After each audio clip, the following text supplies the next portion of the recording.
Alors, bonjour tout le monde, ceux Bonjour. que j'ai pas dit bonjour. Là. Bon, OK, René, ça marchait? Ouais. Ah, ton micro est fermé, René. Ouais, Michel, Michel, OK. Bon, alors, bienvenue. Alors, parfait. bonjour. Alors, vous êtes dans la formation gratuite et vous allez voir, ce que je fais, c'est que les 30 premières minutes, que j'ai pas de la misère à respecter, on voit souvent 40-45, ça fait Mhm. partie de mon profil. Et la gang, il rit. À chaque fois que je dis ça, le sourire en bas. Alors, et après ça, on va travailler avec, vu que vous êtes dans la base, ben la base, c'est une excellente base, les supports, les résistances, les moyennes mobiles. Qu'est-ce que tout bon investisseur doit bien maîtriser pour être capable d'aller un peu plus haut? Alors, c'est ça que je vous propose. Après cette période-là, je vais vous demander de quitter parce que je vais rester avec les clients qui sont les clients payants qui sont dans la formation, les filtres ou le Graal boursier, la technique point de figure. Alors, fait que c'est ça qu'on va faire. Fait qu'on va débuter avec ça. J'enregistre, OK? Alors, et si tout va bien, je vais aller mettre sur mon, mon YouTube un condensé de la partie que j'ai faite gratuite. Et pour les clients, à ce moment-là, ils vont voir la partie intégrale de ce qu'on a fait ce soir. Là, OK, là, je vais vous demander pour le temps que je parle, s'il vous plaît, de fermer vos micros, si c'est possible, OK? Alors, fait comme ça va, il n'y aura pas d'interférence entre vous et moi et les participants. OK. Alors, puis je vois qu'il y a des gens qui m'ont écrit dans le chat. Ben, je vais voir, OK, c'est beau. Fait qu'on va, on va aller voir. J'ai des gens qui me posent des questions pour des types peut-être à analyser après les 30 minutes. Alors, c'est parfait. Alors, fait qu'aujourd'hui, on est OK. Alors, faut pas oublier que cette semaine, c'est la semaine des options du 15 août. C'est une semaine qui est volatile, puis elle n'est pas volatile. Des fois, je me dis, mon Dieu, elle est folle. C'est une semaine qui est vraiment là. euh, OK. Ils ont eu le CPI, là, ils ont eu quand même de bons résultats, puis tu sais, c'est quand même. Mais c'est ça, c'est pas ça qui donne 1000 points de hausse, en tout cas, mais on va. Vous savez, c'est comme la marée monte, tout monte. Alors, bon, pas bon, monte pareil. OK? Alors, aujourd'hui, le S&P 500 nous a offert un 17e haut d'année. À partir puis aujourd'hui, on a le S&P 500 a fait 9,95 de rendement depuis le début de l'année. Le Dow Jones est à 5,59. Oh, il y a quand même une bonne différence hein, de 5. C'est presque 4 points et demi de points de base, 4 points de base, 4%, puis le Nasdaq à 12. Alors, fait qu'on va le décortiquer un peu parce que quand avec ma technique du DIA, c'est important que vous compreniez pourquoi que le S&P performe plus que le DIA. OK? Alors, c'est ce qui nous amène à vous parler des 7 magnifiques. Les 7 magnifiques, ben, la semaine passée, sur le S&P 500, il y avait 492 titres qui avaient performé de 2 dans la semaine, puis les autres étaient à 1 et moins. Alors, fait qu'on a une poignée de titres qui mènent le marché. Et ça, dans les 5 derniers jours, ça, j'ai vu ça tantôt sur Internet, là, j'ai un petit groupe, là, ben, un petit groupe, je trouve qu'il y a des bons gestionnaires là, sur X, là. Alors, ils nous font des bons graphiques, ça vaut pas la peine de les faire. Ils les font, puis ils nous les offrent. Alors, dans les 5 dernières journées, là, c'est des rendements quand même extraordinaires, là. OK, Apple a fait plus de 9%, Tesla 6,44, celui qui traîne de la patte, là, c'est NVIDIA avec Amazon puis Microsoft. Alors, fait que on voit que c'est un peloton, là, tu sais, qui est là, qui performe bien. Bon, alors, faut les prendre, hein, même si on est parfois, je suis un peu négative avec la technique point and figure, quand le marché monte, ça monte. Et en même temps, je veux juste vous dire que j'ai ressorti mon modèle d'évaluation fondamentale parce que là, j'ai recommencé à aller chercher mes revenus, mes choses comme ça, puis aller voir est-ce que mon titre est surévalué, sous-évalué. Et je le fais toujours ça en fonction de la technique point de figure. Si je suis haussière ou baissière de la technique point de figure, quand je fais mon fondamental puis que je m'enligne à la hausse ou à la baisse, le ratio est assez impressionnant. Le marché, à un moment donné, va réussir, va, euh, va tendre vers ce fameux modèle-là qui est un super de modèle. Moi, ça fait 25 ans que je l'utilise. Alors, fait qu'on voit que on a des bons rendements présentement sur les marchés. Mais par contre, voyez-vous, il n'y a rien de nouveau, là. C'est du déjà vu. Puis à un moment donné, je vous l'ai déjà mis le graphique. Mais tantôt, après-midi, je le cherchais, je ne le trouvais plus. Alors, en 1980, c'était IBM qui était le leader, là, c'est lui qui menait le marché. En 1980, les 7 premiers du S&P 500 représentaient 25 du S&P 500. Aujourd'hui, c'est à peu près 28 les 7 magnifiques, ça représente dans le S&P 500. Et fait qu'il y avait IBM, AT&T, Exxon, après ça, on a eu General Motors. Fait qu'on voit que c'est pas quelque chose de nouveau. OK? C'est quelque chose qui revient, puis, comme on dit, il va disparaître. OK? Faut s'y attendre, là, ça va repartir. Alors, fait que puis, de mémoire, je pense qu'on a 3 périodes où on a eu des regroupements de titres boursiers, là. Puis juste, en 1900, en, en 2000 ou 2000 à peu près, Nortel, dans le S&P, le TSX, là, et à lui tout seul, il était à 60. Après, le TSX a modifié ses normes, là, mais puis Nortel n'existe plus, hein. Alors, on va voir ce soir, on va parler avec les premiers 30 minutes, on voit la base. C'est que la base, là, c'est le volume, les moyennes mobiles. On va parler de phase 1 parce que il y a 2 semaines, je vous avais présenté un beau petit titre qui est très bien fait. OK? Alors, mais c'est une phase 1, un small cap. Alors, qui dit small cap dit plus agressif. OK? Ça demande des bons nerfs. OK? Alors, quelqu'un qui n'aime pas la volatilité, il ne prend pas les phases 1. OK? Il oublie ça. On va aller voir la commodité, on va aller voir aussi le dollar US et le DIA. Ça, on va l'analyser parce que vous savez que j'ai une technique pour le DIA, comment prendre position dans le DIA en fonction de la moyenne mobile 34. Et c'est pas évident. Je vais vous dire présentement, là, c'est comme ça bouillonne. Alors, mais c'est quand même intéressant. Oups. Alors, puis pour vous, les amis de la formation, ben, on va parler du triptyque. Ma technique afin d'éviter les DCA, les dollar cost average, OK? Les moyennes à la baisse, là, ça, là, vous n'en ferez plus, là, parce que vous en faites, puis il faut pas en faire. Alors, puis on va faire la technique point d'une figure parce que faut que je vous ramène. La technique point d'une figure, des fois, elle nous dit, oh, oh, OK, le sommet est proche ou puis il faut faire attention. OK? Alors, c'est des avertissements. La technique point de figure peut nous donner, c'est concret, c'est visuel. Puis j'ai un nouveau titre aussi à analyser pour vous que j'ai pas mis sur Analytech aujourd'hui. J'attendais ce soir, puis demain, je vais la mettre avec toutes les graphiques. On va aller voir aussi le pétrole avec l'indicateur secret. Puis là, j'ai marqué période la plus, disons, volatile. Je vais peut-être utiliser ce mot-là, la période la plus volatile qu'on va falloir vérifier, là, pour la surveiller. Fait qu'on va l'avoir, fait que je vais vous la présenter. Alors, fait que vous savez que quand on est dans le marché boursier, la règle de 3 elle s'applique. Fait que là, dans le niveau 1, on parle de volume, moyenne mobile et indicateur. Les 3 indicateurs. Pour les nouveaux qui sont ici ce soir, dans la formation gratuite, je vous ai mis 3 vidéos avec de la pratique avec Lynn, où on fait un condensé du volume, des moyennes mobiles et des 3 indicateurs. Fait que c'est 3 vidéos différentes que j'ai faites en direct en janvier. Là, je vais vous les mettre parce que il faut que vous les voyez, revoyez, revoyez. Le technique, c'est ça. Vous devez être à l'affût là, de ce qui se passe vraiment. Alors, la règle du DIA, vous savez, ça, c'est une technique que j'ai eu connaissance sur Twitter à l'époque. Je me souviens même plus qui me l'a proposé. Et c'était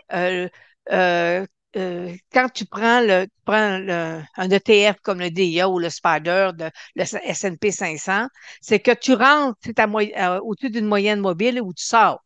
Moi, j'ai utilisé la 34. Ça pourrait être la 40, ça pourrait être la 50, OK? C'est pas important, mais plus vous allez loin dans le choix de la moyenne mobile, plus vous, des fois, quand vous allez sortir avec une baisse un peu plus prononcée. Puis si vous la prenez trop courte, ben, vous allez sortir tout le temps. OK? Vous allez passer votre temps à rentrer par sortir. Remarquez que c'est pas bien grave. On n'a plus de frais de courtage. Fait que c'est comme ça qu'on travaille avec avec le DIA. Puis, et là, je vais aller vous montrer. Bon, moi, je suis rentrée présentement aujourd'hui. Si on fait une gestion, la technique, c'est que tu prends une position le 2 janvier, ou dans l'exemple, c'est le 2 janvier 2024. Tu prends position, puis tu bouges plus. Tes deux bras croisés, puis tu dis, on laisse le temps faire. Et ou tu prends la technique où aussitôt qu'il perce sous la moyenne mobile 34, je sors. Quand il revient au-dessus de la moyenne mobile 34, je rembarque. OK? Parfois, c'est facile. Ici, là, c'était super facile. Tu sais, il casse, je sors, il revient là, je rembarque. Puis, tu sais, des fois, mais là, on n'a pas, c'est pas tellement ce qui se passe présentement. C'est un petit peu plus, un peu plus, c'est plus fragile. Je vais utiliser ce mot-là. C'est plus fragile. Parce que moi, ici, on est rentré. Ici, là, c'est en mai, je pense, ou en juin, je suis sortie parce que pendant 3 jours, il était venu faire, moi, ma 34 et j'ai pas rembarqué. Et de pas rembarquer, j'ai laissé presque 5% de gain sur le marché. OK? Parce que j'ai pas rembarqué. Après ça, ici, il a cassé, on a sorti. Ben, moi, j'étais pas dedans. Alors, puis là, j'ai rembarqué, puis là, j'ai rembarqué mais fait que là, est-ce que je sors quand elle perce ma 34? Est-ce que je sors quand ma fermeture est en dessous de la 34? Quand on est comme on est là présentement, tu sais, du up and down, on monte, on descend, on monte, tu sais, qu'on n'a pas une tendance qui est bien définie, gênez-vous pas, vous sortez, puis vous voyez qu'elle revient au-dessus de la 34, vous rembarquez, puis euh, parce que des fois, ça va représenter de un dixième de 1%. Tu sais, c'est pas énorme, là. Fait que là, on rembarque. Fait que présentement, je suis à 26%. Puis quelqu'un qui est passif, il était presque à 20%. Fait qu'on a la technique, le gestionnaire, il mentionnait que bon an, mal an, je vais toujours avoir 6% de plus par année versus le rendement du Dow Jones dans le cas dont on parle. Mais cette technique-là, son avantage, on protège du gain. Quand on sort, tu sais, si moi, demain matin, là, ma moyenne, il me fait un gap down, là. Comme ici, au niveau, il a fait un gap down, là. Il a fermé, puis il est sorti. Fait que les gens ont sorti en bas de la moyenne mobile 34. Ben, mais ça fait partie du risque du marché, OK, d'être avec cette technique-là. Puis aussitôt, après ça, le lendemain, il est reparti, il a remonté, tu rembarques à l'intérieur. Alors, fait que cette technique-là vous allez protéger du gain. C'est son rôle premier, c'est de garder le gain. Et juste présentement, voyez-vous, on a 6%. Si le marché corrige puis qu'il descend là, moi, je vais sortir peut-être à 442 là. OK? Mais s'il revient ici là, ben moi, mon gain va être protégé. C'est la force de cette technique-là, de protéger son gain. C'est une super de belle technique. Et là, tu te dis, arrête-tu, t'es mieux d'aller dans le S&P 500 ou d'aller dans le DIA. Mais, fait que là, on va aller approfondir un petit peu plus.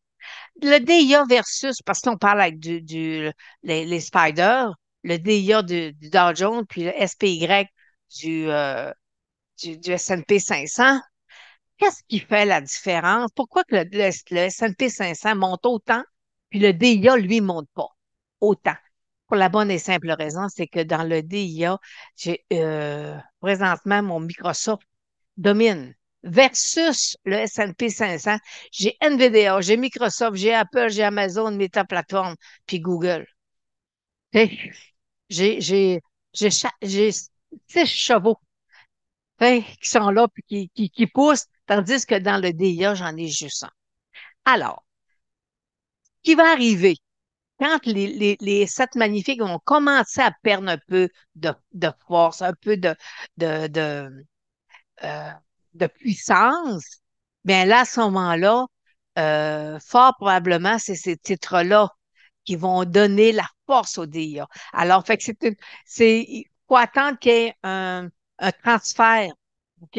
Que les sept magnifiques commencent à perdre un peu de force pour. Fait que c'est la différence est là. Tantôt, on va aller voir le S&P 500. Il est magnifique. Si on avait acheté, on aurait aussi plus de rendement. OK? Parce qu'il est plus grand, il est plus fort. Alors, mais d'une année à l'autre, il y a des années que le Dow Jones fait mieux que le S&P 500. OK? Tout dépendant de ça. Fait que là, tu te dis, OK, tu sais, je me suis dit, est-ce qu'on se dit, j'embarque dans le S&P 500 la prochaine fois, je débarque du DIA, mais j'embarque dans le S&P 500 ou je reste dans le DIA. OK, mais un jour ou l'autre, il y en a un des deux qui va fléchir. Le Spider va se fléchir, puis le S&P 5, le Dow Jones, lui, va monter. Alors, fait que c'est un petit peu le questionnement que j'avais depuis 2 semaines. OK? Alors, fait que la morale, c'est quand, quand ils percent la 34, on n'a plus de frais de courtage. Écoutez, là, c'est pas pour 10 cents, là, hein? Tu sais, c'est pas, tu vas rembarquer pour 10 cents ou 10 cents de moins, 10 cents de plus. Alors, mais là, présentement, il y a une période qui était un petit peu plus difficile parce que on avait, il y avait plus de volatilité sur, sur, euh, sur sur le Spider, sur le DIA que sur le Spider. Parce que j'ai plus de titres présentement dans le DIA qui, qui joue à l'avantage du S&P 500 et qui nous désavantage. Mais en même temps, tu dis, on a quand même fait 26 de gain. Fait que c'est quand même pas, tu sais, faut pas, faut être capable de dire, OK, c'est beau ce qu'on a fait, là, tu sais, oui, on aurait pu faire plus, mais en même temps, peut-être que dans 18 mois, vous allez dire, ah, OK, on va avoir un réajustement qui va se faire. Oui, Marjolaine, ouvre ton micro. Par rapport au DIA, ça veut dire que les 6 à 8 jours là, qu'il y a eu, je monte une journée, je descends, je monte, je descends, je monte, je descends. Tu as vraiment rentré, sorti à chaque jour, là. Ouais, tu sors, tu sais, dans mon petit logiciel, là, tu sais, c'est 10 cents, tu sais, puis à un moment donné, tu dis, OK, mais pour ça, tu peux le regarder avec le triptyque. Le triptyque va te guider un peu aussi en même temps. Mais on en parlera tantôt, là. OK, OK, OK, le parfait. triptyque, le triptyque va des fois venir nous calmer, dire, OK, ce qu'on voit là, c'est juste passager, tu sais, fait que c'est ça, mais c'est des périodes on voit pas sur le S&P 500 présentement. OK, alors, fait que c'est ça. Alors, fait que c'est ça que j'avais. Fait que, puis après ça, ben, si vous voulez, les filtres, c'est ça des fois qui nous permet après ça de mieux, euh, de mieux gérer nos points d'entrée, nos points de sortie. Alors, fait que alors, c'est ce que j'avais à vous proposer. Et là, je vous présente les commodités et, et voyez-vous, tantôt, je suis allée le vérifier, là, et le Bitcoin nous donne un nouveau haut. Il vient de passer un nouveau haut qu'il nous avait fait en juillet. Et là, il nous fait une nouvelle fermeture. Puis, fait qu'il nous fait un nouveau sommet, puis il nous fait une nouvelle fermeture. Il fait les deux en même temps aujourd'hui, là. Fait que c'est assez puissant. Alors, est-ce que j'ai le volume dessus? Un volume quand même qui est pas, il n'y a pas de quoi s'énerver là, avec le volume, là. Alors, alors, c'est ça. Fait que voyez-vous, présentement, tu dis, il a passé ici. Écoute, il a été un- quasiment un mois dans un couloir latéral parce qu'il l'a percé à la hausse. Alors, fait que on le laisse aller, on le laisse rouler. Moi, je le suis. Alors, fait que là, on va aller voir l'art qui, elle aussi, là, il est pas, c'est pas, c'est pas évident. Là, je vais aller mettre ma moyenne mobile. Là, je suis sur NetDania, alors c'est un site gratuit. Alors, de temps en temps, faut rouler pour être capable d'emmener le graphique, là. Alors là, j'ai un triangle. Il y a quand même eu du volume, là. Tu sais, c'est du volume dans un sommet de même, hein, tu sais, qui n'est pas capable d'aller, là. Alors, fait que pour l'instant, voyez-vous, la moyenne mobile 34 aussi, là, à faire job pour l'instant. Mais la moyenne mobile de 100 jours, elle est haussière. Fait que pour l'instant, tu sais, est-ce qu'on achète, est-ce qu'on vend? Présentement, les titres d'art, il y en a qui montent, il y en a d'autres qui descendent. Fait que c'est un peu mitigé comme analyse en fonction des volumes et de la tendance. Et là, on va aller sur le pétrole. Et le pétrole qui est revenu, qui est sous 63 dollars le baril. Alors, puis là, je vais aller mettre ma moyenne mobile 200 jours. Alors, fait que vous savez que lorsqu'on fait de l'analyse technique, la moyenne mobile 200, c'est un point qui est super important. Alors, et là, voyez-vous ici, puis après ça, j'ai mes moyennes mobiles 8,34. Et vous savez que la moyenne mobile 34, elle doit percer la moyenne mobile 200 pour me donner une direction. OK, ce que le marché va faire. Alors, puis pour l'instant, c'est pas ça qui se passe. Alors, la moyenne mobile 34, elle est baissière, ma moyenne mobile 200, elle est baissière. Alors, ici, là, j'ai un petit support ici à 60 dollars le baril. Euh, personnellement, là, je vous dis, personnellement, là, j'espère qu'il va le casser. Parce que moi, ce que je veux, là, je veux éliminer ça. Ça, là, c'est la guerre Israël. Puis, selon moi, c'est des chandelles qui sont non représentatives de ce qui se passe présentement sur le marché. Alors, fait que ce que je veux, c'est qu'ils reviennent ici tester mon 56, là, mon 55, là, qui viennent m'enlever tout le potentiel de ça qui est présentement dans les calculs, là. Alors, fait que là, je, personnellement, je suis très contente qu'ils percent. Aussi, les titres pétroliers, ils n'ont pas tellement de force, là, présentement, là. C'est pas le secteur, là, qui est le plus fort. Alors, fait que pour l'instant, voyez-vous, là, ici, on a une, deux, trois, quatre, cinq, six, sept, huit, neuf chandelles. Alors, qui sont toujours, tu sais, toujours un peu plus basses à chaque fois. Fait qu'on on le laisse aller. Il va peut-être ici se stabiliser sur le 60 dollars, mais j'aimerais ça qu'il vienne sous pour être capable d'éliminer euh, cette poussée-là qu'on a sur le titre. Alors, fait que c'est ça qui est pour les titres de commodité. Alors, mais le pétrole, euh, je suis plus baissière qu'autre chose là, sur le pétrole. Alors, et là, je vais vous emmener sur Metastock. C'est un logiciel qui est payant. OK? Alors, il y a des gens qui l'achètent, mais je vous dis tout de suite, moi, je ne suis pas rémunérée du tout. Je vous le présente. Moi, ça fait plus de 25 ans que j'ai le logiciel Metastock. Alors, je suis pas, je vends pas pour eux, tout ça. Alors, fait que c'est ça que je veux vous montrer. Je veux pas que vous soyez euh, l'acheter, puis je peux pas vous aider. OK? Parce que au départ, j'ai pas j'ai de la misère un peu à m'occuper de moi-même. Là, je peux pas vous aider. Alors, et là, on va commencer avec les taux 10 ans. Il s'est passé quelque chose d'assez impressionnant la semaine passée sur les taux 10 ans. Le marché américain avait une grosse dette à renouveler qui venait des étrangers. Et je vais vous dire que les étrangers n'étaient pas là. 62 de ceux qui détenaient la masse là, de crédit n'ont pas renouvelé. Pourquoi? Parce qu'eux autres, ils voulaient, tu sais, je vous dis tout le temps, le marché obligataire, c'est lui qui mène le marché. Et le marché obligataire, il veut être rémunéré pour le risque qu'il prend. S'il y a du risque dans une obligation, il veut être payé en conséquence. C'est la loi du marché obligataire.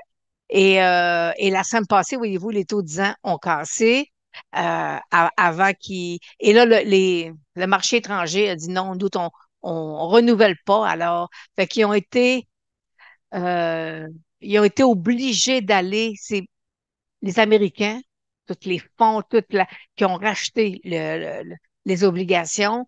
Il y a même des grossistes qui sont restés poignés avec une partie, ils disent que presque 17% de la devanture avait pas d'acheteur, là. Fait qu'ils disent que c'est, c'est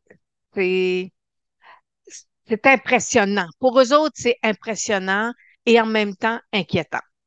Et inquiétant dans le sens que si c'est si c'est toutes les fonds mutuels américains, comme Monsieur Buffett, présentement, c'est lui qui achète. OK? Il achète, il augmente sa partie là, parce fait que ça va faire que, étant donné que c'est un marché qui est interne, il n'y aura plus de l'offre et la demande. OK? Qu'on a sur le marché obligataire, les taux montent, les taux baissent, mais ça risque de devenir plat. Alors, les institutionnels n'aiment pas ça. OK, présentement, là, que si le pays, si c'est les Américains qui achètent, à ce moment-là, il n'y a plus l'offre et la demande va être assez faible. Et un autre point qui est important aussi présentement, les économistes nous disent, parce que la semaine passée, M. Trump a liquidé, a pas liquidé, a flushé la personne qui s'occupait des statistiques, là. Alors, et là, les économistes, ils disent, présentement, on a de la misère à s'assurer que les chiffres qu'on nous donne, c'est les bons chiffres. Et il est là le problème présentement. OK? Alors, fait que et ça va prendre quelques mois avant que les vrais chiffres reviennent. Parce que là, les entreprises, tu sais, si c'est une chaîne, là, tu sais, t'as beau camoufler des petites affaires, mais en bout de ligne, c'est les entreprises, les revenus des entreprises. Alors, fait que quand tu dis que les économistes ont de la misère, tu te dis, ouais, si les autres ont de la misère avec tout ce qu'ils possèdent, là, ça veut dire que nous autres, TQ, on fait quoi, là, tu sais, alors, fait que c'est le petit côté un peu dangereux qu'on a présentement avec. Alors, c'était ça que je voulais vous dire pour le marché obligataire. Et là, on va aller faire du technique. OK? Alors, et quand on fait, et là, on va parler de Canopy, un petit titre dans bon, qui a bien fait, on est bien content. Puis là, et là, je fais une revision pour les nouveaux. Euh, Quand on est dans une phase 1 comme ça qu'on a présentement, on a des pics de volume. Ici, on avait 5,4 millions. Ici, on avait aussi 5 millions. Ici, on a eu 7 millions. Quand on a des pics de volume qui apparaissent dans une phase 1, c'est que les pics de volume, c'est l'institutionnel qui rentre. C'est l'institutionnel qui a demandé, ramassez-moi des actions à tel prix, ta, ta, ta. Pour ça, il y a un cross qui se fait. Puis quand vous voyez là, qu'on a un pic de volume puis que le prix ben, bouge pas, en plus, c'est toujours, on sait que c'est l'institutionnel qui a fait un cross. Alors, fait que c'était intéressant, tu sais, parce qu'ici, puis là, après ça, voyez-vous, ici, là, on a eu 4 belles journées. Mais là, c'est M. Trump qui a annoncé il allait possiblement déclassifier, c'est un bon mot, ça? Parce que qu'il allait changer la classification du cannabis, le mettre moins dangereux. Que pas si on peut mettre ça moins dangereux, à moins qu'on aille un peu plus dans le médical, là, mais en tout cas. Fait que c'est là-dessus que ça l'a monté. Et fait qu'on est, voyez-vous, on est ici, on avait un beau volume, écoutez, avec un croisement. Fait que il y a des clients qui ont fait 50, 60, 70% de gains, mais on est dans un petit stock. On est dans un stock, puis vous savez que quand c'est des petits stocks, c'est attrayant. Mais en même temps, le risque est en conséquence aussi, hein? Alors, faut y faire attention aussi. Alors, fait que pour l'instant, voyez-vous, on est toujours en phase 1, dans un beau couloir avec du beau volume. On attend présentement que la moyenne mobile soit percée. Alors, fait que si on est dans une zone spéculative. Alors, si les gens qui ne veulent pas de spéculation, vous ne regardez pas les petits stocks de cannabis. OK? Alors, mais le volume est là. Alors est-ce que notre taco va nous apporter autre chose la semaine prochaine? On ne le sait pas. Mais pour l'instant, On n'a pas de cible à la hausse, pas de cible à la baisse. On est toujours dans une belle phase 1 avec un super de beau volume. Tu sais, c'est du volume, là. 15 millions, c'était énorme. Alors, fait que c'est ça une phase 1. OK? C'est super intéressant. Et là, on a ici le XLV, le secteur de la santé américaine. Et là, je vous le présente parce que faut toujours pour vous faire travailler les moyennes mobiles. Fait que voyez-vous, ici, on a une moyenne mobile 200 jours qui est baissière. On avait un beau triangle. Le titre a percé son triangle. Il a descendu. Il rebondit. Alors, mais présentement, tant et aussi longtemps qu'un titre est sous sa moyenne mobile 200 jours, pour faire attention. OK? C'est pas un titre qui est en tendance haussière présentement, c'est une tendance qui est à la baisse. BlackBerry. Bon, BlackBerry, ça a été un titre que j'ai présenté ici l'automne passé. En novembre, décembre, on était là. OK? Voyez-vous, on avait des pics de volume, des 6 millions. Puis, et là, le titre a percé. Et vous savez qu'avec la moyenne mobile 200 jours, quand la moyenne mobile, vous savez que la moyenne mobile la plus longue, ça doit être plate. Alors, ici, si j'ai ma moyenne mobile 34 et ma moyenne mobile 200, ma 200, il faut qu'elle soit plate pour que ma moyenne mobile la plus courte vienne la percer. OK? Alors, ça, c'est une condition essentielle. Si ta moyenne mobile la plus longue n'est pas plate, ça fait un plat. Ça marche pas. OK, alors ici, voyez-vous, elle a percé. Après ça, on a eu une tête-épaule de sommet. C'était super intéressant. Là, je vais aller vous enlever des Fibonacci parce qu'on n'est pas dans ce niveau-là. Donc, on a eu une tête-épaule de sommet. Une tête-épaule de sommet, généralement, puis voyez-vous, elle a bien fait, le marché a descendu. Généralement, la hauteur, 55 des têtes-épaules de sommet vont être atteintes. Si j'ai une cible à 3,75, elle va être atteinte dans 55.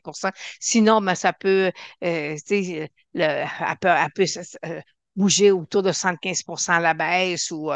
Mais fait qu'une des têtes-épaules de sommet, que ça, c'était phénoménal. Là. C'était assez beau. Alors là, présentement, voyez-vous, on est sous la moyenne mobile de 100 jours.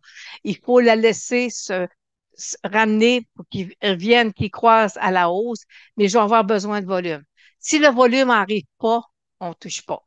Ça nous prend, le volume, euh, c'est, c'est la poussée qu'un titre a besoin d'avoir. Alors, fait que le volume est super important quand on fait de l'analyse technique. Berkshire Hathaway, Monsieur Buffett.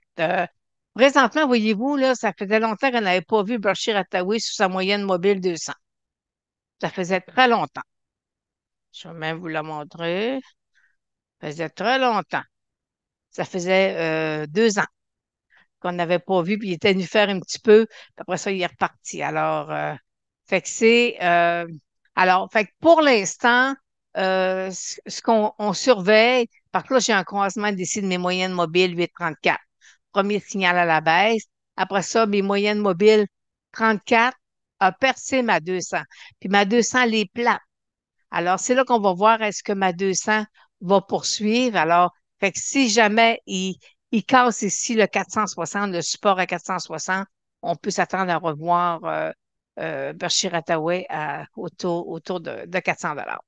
Et il y a une statistique hein, qui est non écrite, je pense, qui dit que quand un titre nous fait un nouveau sommet, comme là, il y a 80 des chances, des probabilités que le titre perde 50 de sa valeur.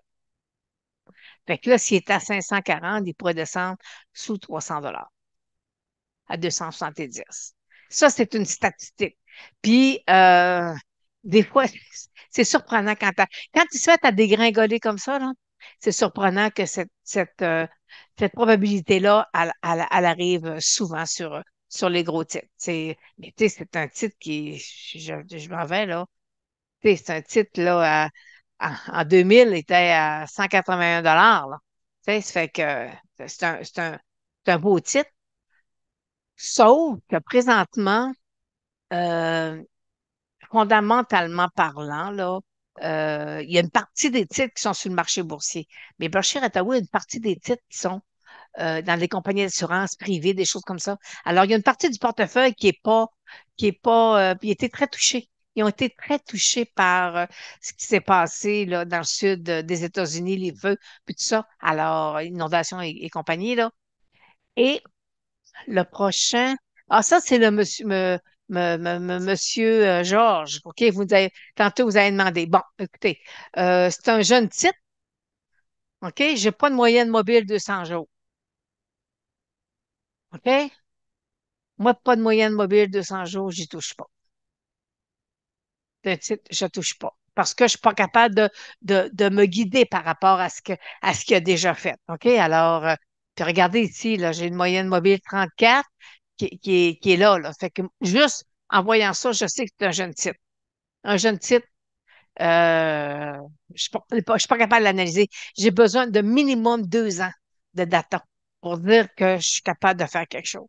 Alors, fait, que malheureusement, je peux pas vous aider, mais voyez-vous, là, ici, mes moyennes mobiles 8,34 ont l'air à vouloir croiser à la baisse. Alors, c'est pas un pédestoc, là, 120 pièces là. C'est un gros titre, là. OK? Alors, fait que moi, c'est un critère que j'ai. On touche pas. Moi, c'est une moyenne mobile de 100 jours est pas là. Je, je, je l'élimine.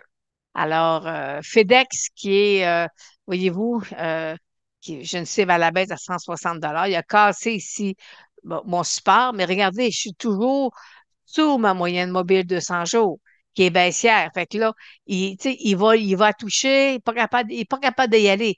Parce qu'à chaque fois là, qu'il veut y aller, il n'y a pas de volume. Fait que j'ai besoin de volume pour que le stock monte. Alors, dans FedEx, j'en ai pas. Alors, fait que pour l'instant, c'est pas un achat. Techniquement parlant, c'est pas un achat. OK? Selon moi, là, c'est pas un achat FedEx. Fait que les moyennes mobiles, là, ça peut déjà bien vous aider, là, dans une prise de décision. Ici, on est Intel, INTC, c'est ça. On est dans une phase 1. OK? On est dans une belle phase 1, mais c'est un semi-conducteur, mais semi-conducteur qui en arrache. OK?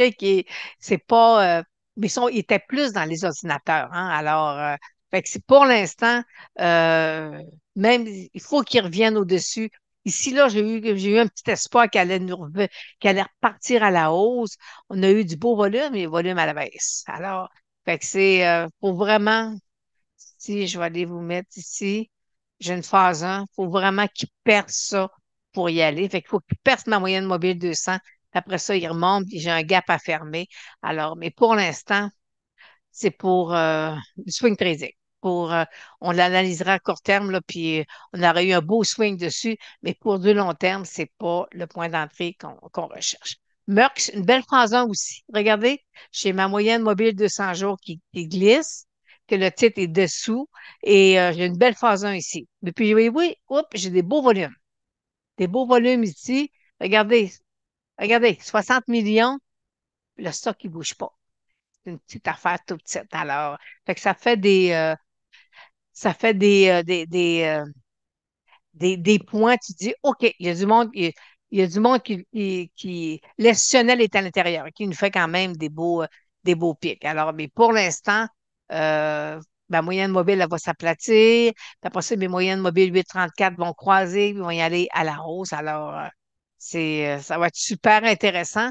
Et pour l'instant, il n'est pas encore prêt. Des fois, vous savez, c'est mieux de patienter, de payer 4-5 piastres de plus, mais être dans bonne lignée. Hein? Parfois, c'est préférable.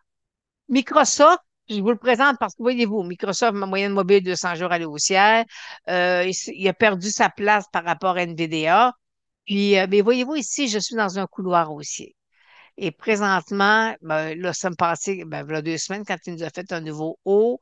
Et là, ici, là, on a un petit support. Place ici. S'il perd ça, ça veut dire qu'il sort hors de son couloir haussier. Et là, on va le voir qu'il va venir, il va descendre en dessous de 500 $. Alors, et comme tantôt, je vous disais, j'ai commencé à faire du fondamental.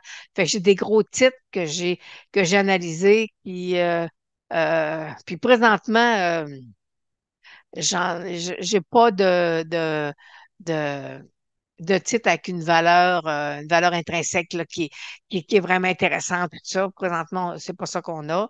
Euh, Puis je sais que les courtiers escompteurs, Disney, entre autres, là, ils offrent à leurs clients un site où tu peux aller voir si un titre est sous-évalué ou surévalué, là.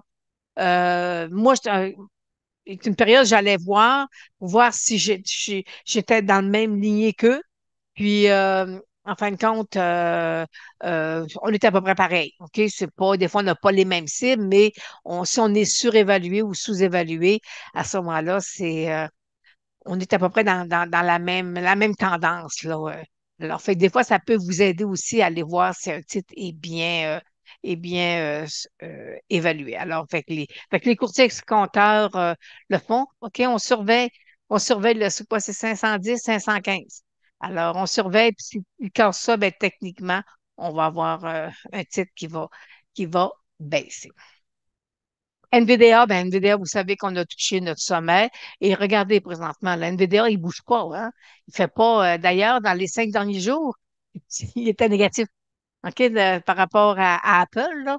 Fait que, tu sais, à un moment donné, les titres ont une puissance à faire. Tu sais, ils peuvent pas aller plus haut que ce que le marché est capable d'aller chercher. Alors, fait qu'ici, on a plein de petites choses d'indécision. Fait que là, et pour l'instant, il faut le laisser travailler. Puis, tu sais, il peut s'accumuler dans des sommets pendant plusieurs semaines, quelques mois. Alors, faut le laisser travailler. Et Procter Gamble, ça, j'ai le même, je vous l'ai montré l'autre jour aussi, c'est que parfois, là, il y a des titres que c'est difficile, là. Regardez lui-là, là, tu sais, il est plein de supports, il rebondit dessus, puis après ça, il est venu tester là, il l'a cassé, il rebondit. Alors, il y a des titres que c'est très plus difficile à trader. Puis vous savez, si l'analyse est difficile, le trading en sera tout autant. C'est un titre qui est, l'institutionnel est très fort à l'intérieur.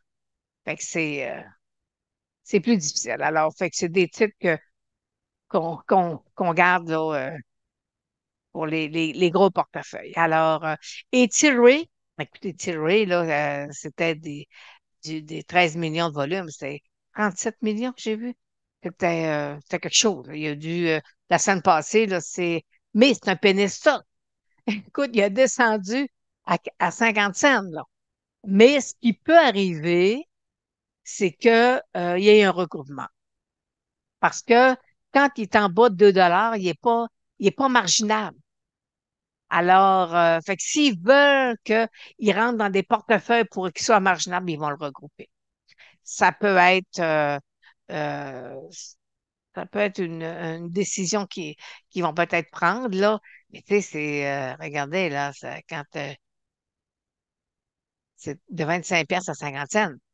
Fait que quand on dit que 80% des titres qui ont fait un nouveau sommet d'année se replient de 50%, lui, ça a été 95% qui s'est replié. OK, alors, mais on sait qu'il y a eu la vague du cannabis. Puis après ça, ça a tombé, là, tu sais, parce que c'était plus, parce qu'on est tombé dans le médical. Hein? Tous les produits dérivés du cannabis, tu sais, c'était plus d'acheter ton petit joint, là, c'est peut-être ça qui vont peut-être amener plus développer, là, en tout cas.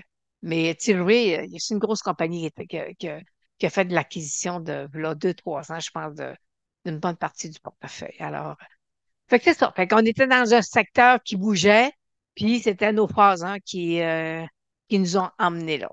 Alors, et UNH. Et là, je vous le présente parce que voyez-vous ici, on a eu une belle hausse. Après ça, mauvais résultat financier.